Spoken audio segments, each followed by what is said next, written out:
untuk mengabdikan hidupnya dalam keilmuan dan tidak melulu mengenai peperangan. Begitu. Ketika usianya 13 tahun, Zaid bin Thabit sudah hafal 17 surah tadi dengan hafalan yang benar, dengan bacaan yang bagus, dan langsung disetorkan kepada Rasulullah Shallallahu Alaihi Wasallam. Dari sini kita mengatakan bahwa kalau seandainya kita punya anak, punya keponakan, punya kerabat yang masih muda, dalam artian belum SMA terutama, begitu, maka usahakan hidupkan kerabat kita ini dalam momen Al-Quran. Hidupkan dalam lingkungan Al-Quran. Entah itu membaca, entah itu menghafalkan dan lain sebagainya. Karena mau percaya mau tidak, ketika usia kita sudah semakin banyak, maka hafalan kalau baru kita mulai di usia yang banyak ini, hafalan akan sulit nempel. Kenapa? Yang pertama, otak kita yang sudah tidak fokus karena banyak masalah, banyak hal yang harus kita pikirkan, begitu. Belum lagi dengan semakin banyak umur, maka semakin banyak maksiat, itu hal yang wajar. Wajar dalam artian memang seperti itu. Karena tidak mungkin umurnya makin banyak, maksiatnya makin dikit, itu enggak mungkin. Maksiat tidak mungkin berkurang. Direm bisa, tapi berkurang enggak. Karena fitrahnya manusia cenderung kepada hal-hal negatif seperti itu. Gitu. Itu yang pertama. Jadi kalau seandainya kita punya anak, kita punya kerabat yang masih usia belasan tahun, masih usia belia, usahakan kita punya andil di situ untuk menghidupkan kerabat kita ini, menghidupkan keluarga yang kita yang masih muda ini dalam lingkungan Al-Quran. Yang kedua, kita akan berbicara masalah adab. Kita review bagaimana Ibnu Abbas dan Zaid bin Sabit di akhir kisah tadi, bahwa seperti itu adab kita, harus pada ulama dan kepada para pembelajar. Kita tidak membeda-bedakan ini dari kelompok mana dan lain sebagainya. Adab harus tetap ada.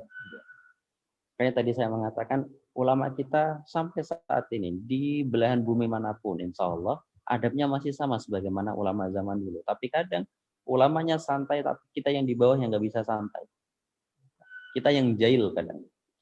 Ulamanya biasa-biasa aja, kita yang jahil, kita yang datang nyentil pergi. Harusnya hal-hal seperti itu perlu kita hilangkan. Adab itu terhadap ilmu, terhadap penuntut ilmu, terhadap pemberi ilmu, terhadap wasilah ilmu. Adab di situ harus ada. Adab itu terhadap ilmu, terhadap penuntut ilmu, terhadap pemberi ilmu, dan terhadap wasilah ilmu itu datang. Maksudnya gimana? Adab terhadap ilmu. Berarti ketika kita belajar, kita harus dalam adab yang bagus. Kita, terutama ilmu syar'i, pastikan ilmu ini kondisinya tinggi. Ilmu ini memiliki kedudukan yang tinggi di mata kita, sehingga ketika kita mempelajarinya, kita tahu bagaimana adab tidak sesuka kita. Adab terhadap penuntut ilmu, bagaimana sikap kita terhadap sesama orang pembelajar. Terhadap sama-sama orang yang belajar, kita harus bagaimana. Kalau seandainya kita beda pendapat dengan orang seperti itu, kita harus bagaimana. Apakah perbedaan furu'iyah, perbedaan yang tidak fundamental, apakah menjadikan kita renggang atau seperti apa? Itu harus dikaji. Ada terhadap pemberi ilmu, ada terhadap para ulama, harus bagaimana. Sekalipun kita mungkin tidak ngaji dengan beliau, kita harus bagaimana. Apakah boleh kita menggibahkan beliau di belakang beliau? Walaupun mungkin kita beda dalam tanda kutip, beda pemahaman dengan beliau, apakah boleh? Perlu dilihat lagi. Kemudian ada terhadap wasilah ilmu itu datang. Buku, kalau sekarang berarti internet, karena menjadi wasilah, Zoom, dan lain sebagainya. Bagaimana kita memperlakukan? Para ulama zaman dulu, bahkan sampai sekarang, kami di Libya, kami dilarang melipat kertas buku untuk menandai kita sampai di halaman ini. Mungkin kita tidak jarang dulu ketika masih belajar, kita punya satu modul yang diberikan oleh sekolah, misalkan kemudian misalkan hari ini kita belajar sampai halaman 100. Kita lihat kertasnya supaya di pertemuan yang akan datang, kita langsung ke halaman itu. Nggak perlu balik-balik kertas lagi. Kami di Lipia dilarang melakukan itu. Kenapa? Karena buku itu wasilah kami mendapatkan ilmu. Jadi perlakukan dengan baik. Lakukan dengan baik. Melipat kertas buku seakan-akan kita tidak memperlakukan buku dengan baik. Kalau ingin mengasih tanda, kasih dengan apapun selain melipat kertas. Itu yang diajarkan kepada kami di Libya. Sebagai bentuk kami beradab terhadap wasilah ilmu itu datang. Jadi hal-hal sesimpel itu ternyata kadang kita tidak perhatikan. Yang mana bukan tidak mungkin hal yang tidak kita perhatikan itu justru bisa saja menjadi sebab ilmu kita barokah atau tidak.